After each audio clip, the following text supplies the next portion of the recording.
The scout didn't even look up. He flipped a page on his clipboard, paused for half a second, then exhaled through his nose like this was already over. "You're wasting everyone's time." His voice wasn't sharp. It didn't need to be. That was what made it worse. The gym went still. Not because anyone was shocked, but because everyone understood what those words meant. They weren't feedback. They weren't advice. They were a verdict. The young man standing alone at the free throw line didn't argue, didn't flinch, didn't explain. He nodded once. Not in agreement, in recognition. He'd heard this tone before, in crowded gyms, in empty offices, in conversations that ended before they really began. Different words, same meaning, too small, too slow, too different, too Filipino. Labels delivered softly so they'd sound reasonable. Around him, shoes squeaked as players drifted back to the sideline. A ball bounced once, then rolled away, ignored. The scout had already moved on, pen scratching, eyes searching for someone who looked like the future. The young man stayed where he was, hands resting on his hips, breathing steady. Inside him, something old stirred. Not anger, not embarrassment. Memory, because people who are used to being dismissed don't explode. They absorb. They learn which doors close without sound. They learn which smiles mean no. They learn how quickly opportunity disappears when you don't match the picture in someone else's head. And most importantly, they learn patience. What nobody in that gym understood, not the scouts, not the coaches, not the players waiting for their turn, was that they hadn't just sent someone away. They had awakened the most dangerous kind of competitor. The kind who doesn't fight back in the moment. The kind who walks out quietly. The kind who carries every word with him. And never forgets.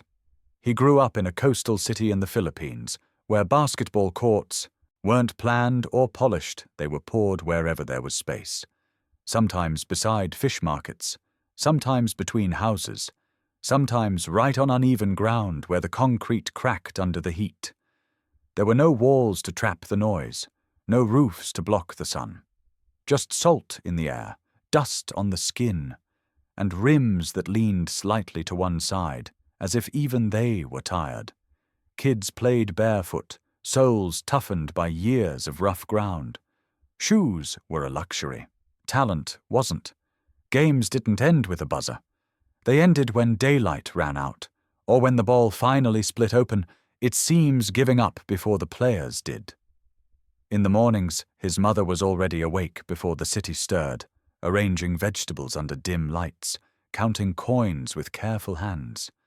By nightfall, his father sat repairing fishing nets, fingers moving automatically, mending what the ocean tore apart. They never talked about scholarships, never talked about leagues or contracts. Dreams, like that, felt too fragile to say out loud. Instead, they taught him something simpler. Don't quit, not when it's hot, not when you're tired, not when nobody's watching. At 12 years old, he was already smaller than everyone else on the court. He learned early what it meant to play through elbows and shoulders that didn't bother to move for him. At 15, defenders laughed when he checked into games, bending down slightly, smirking, daring him to try. At 18, coaches stopped calling altogether. The silence felt heavier than rejection. But he never stopped playing, not because he believed a spotlight was waiting for him, not because he thought success was guaranteed. He kept playing because basketball was the only place where the noise faded, where doubt had no voice, where movement replaced words. On the court, nothing needed explaining. You either kept up or you didn't. And when everything else in his life felt uncertain, uneven, and fragile, that silence made sense. The open tryout in the US wasn't glamorous. No crowds filling bleachers, no banners, no music, just echoing footsteps, fluorescent lights, and men with clipboards who spoke quietly while deciding futures in seconds. He arrived early, hours early, signed his name, sat on a cold bench, watched players stretch, joke, show off. One by one, names were called. 4 hours passed, his legs stiffened, his palms grew damp. When his name finally echoed across the gym, a scout looked up for the first time. Not with curiosity, but calculation. He squinted. Height? The question landed flat, stripped of interest. He answered. The scout nodded, wrote something down, then paused. Crossed it out. That small motion felt louder than words. During drills, the ball seemed to avoid him. Cuts went unnoticed. Hands went up unanswered. During scrimmages, teammates looked past him, choosing harder passes over easier ones if it meant avoiding him. It wasn't cruelty. It was indifference. And indifference hurt more. When it ended, no one gathered him aside. No one offered advice. One evaluator finally said what the room had already decided.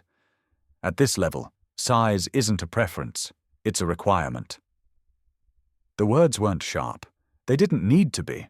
There were no insults, no raised voices, no dramatic exit, just a door closing quietly, and everyone moving on.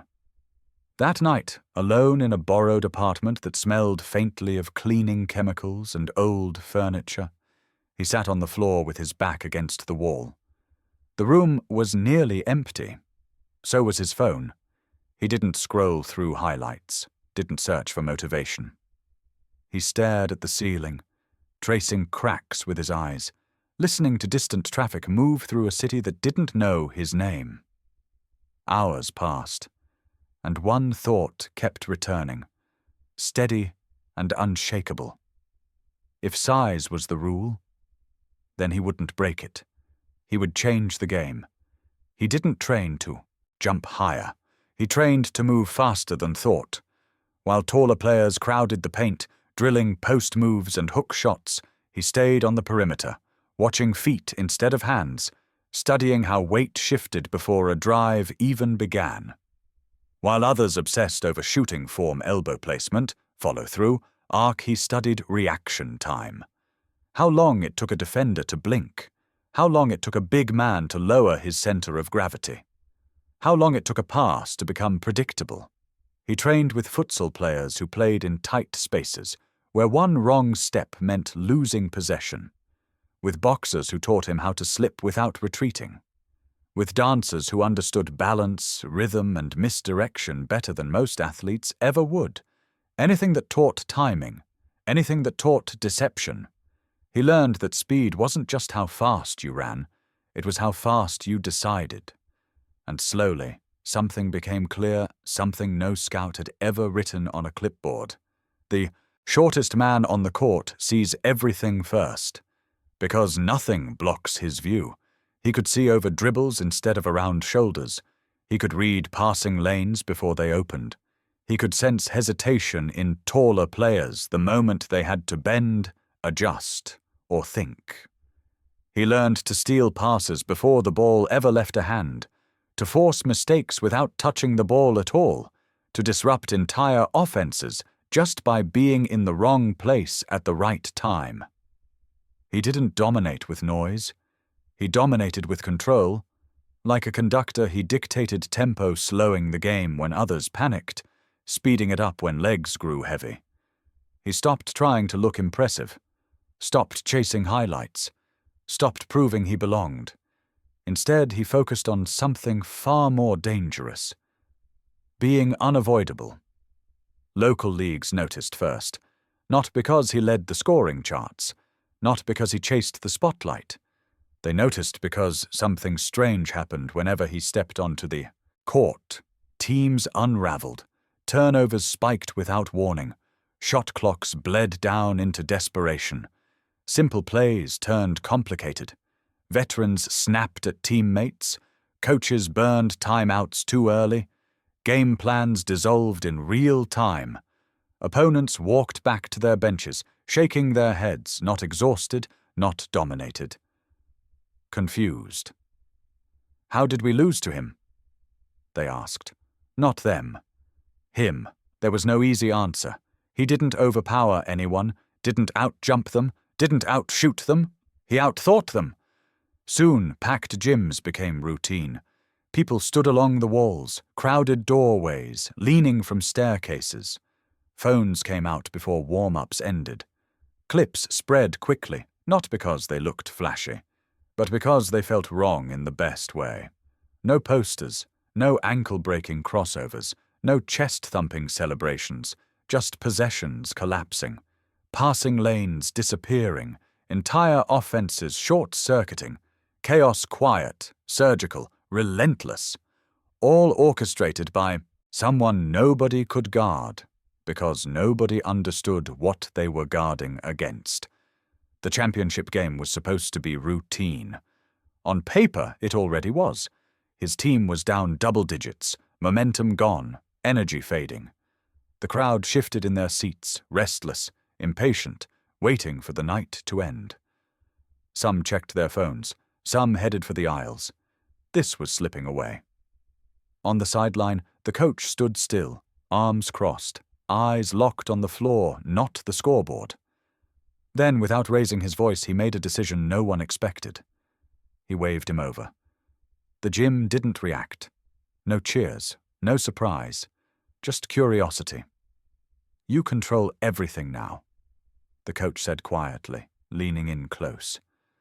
"No hero shots, no forcing it, just control." The young man nodded. Across the court, the opposing team noticed who was checking in and smirked. They pressed him full court, crowding him the moment the ball touched his hands. 2 defenders, then 3. They thought pressure would expose him.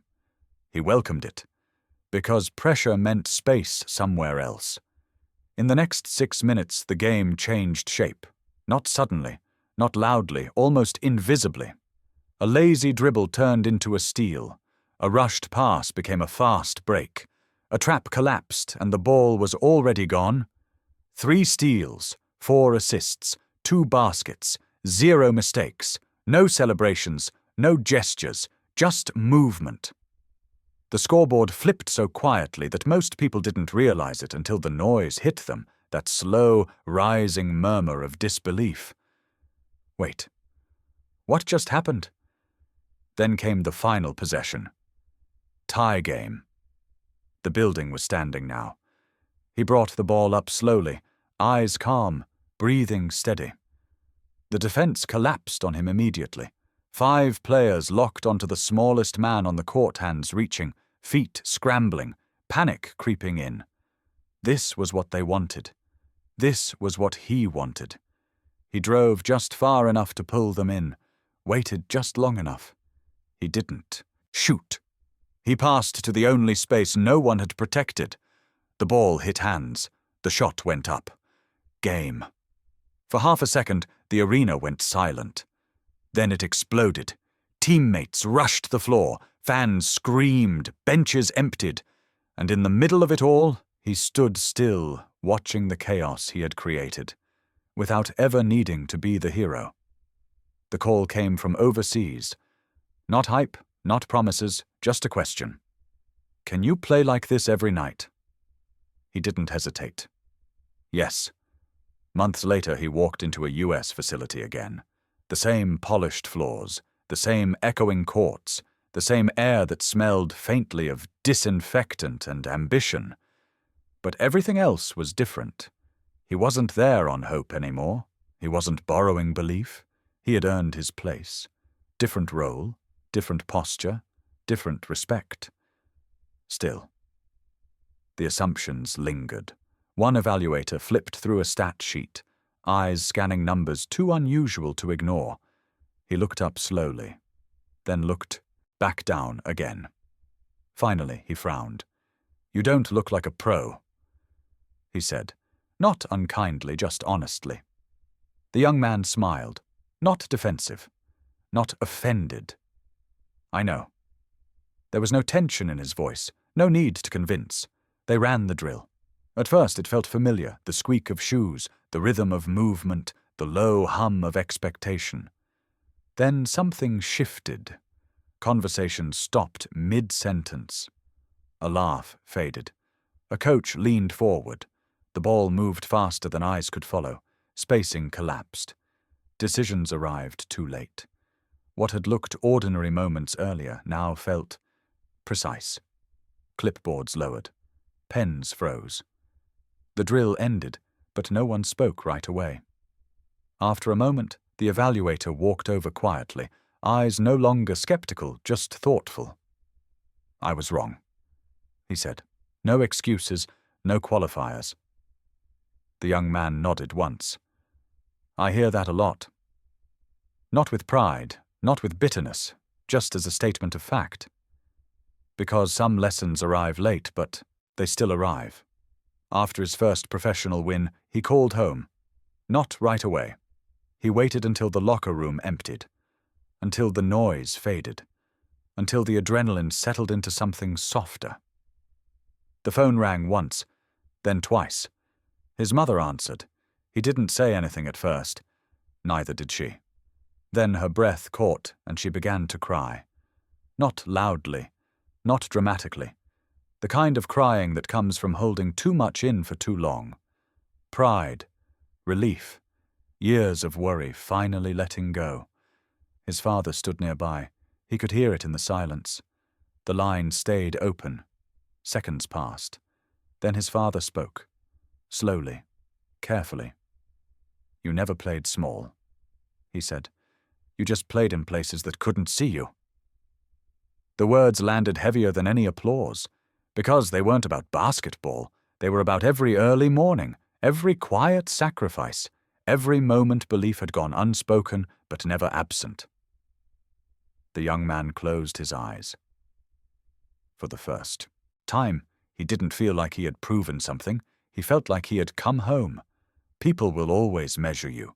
They'll measure your height, your background, your accent, your passport. They'll reduce you to numbers, categories, expectations, and decide what you're allowed to become before you ever begin. They'll tell you where you belong, what's realistic, what's possible for someone like you. But the most dangerous thing you can do is succeed without fitting their definition. Because when you chase their approval, you stay trapped inside their rules. And when you beg to be included, you accept their limits. But when you change the game instead of asking to join it, everything shifts. They don't laugh anymore. They don't dismiss you. They pause. They rewind. They rewatch. They start asking questions they should have asked from the beginning. They don't reject you anymore. They study you. They analyze what they missed. They search for explanations. They rewrite their assumptions too late to matter. And by then, you're already gone. Already playing at a level they never imagined. Already standing somewhere they said you'd never reach. Because real power isn't proving them wrong, it's becoming undeniable. And once you do, it's already too late.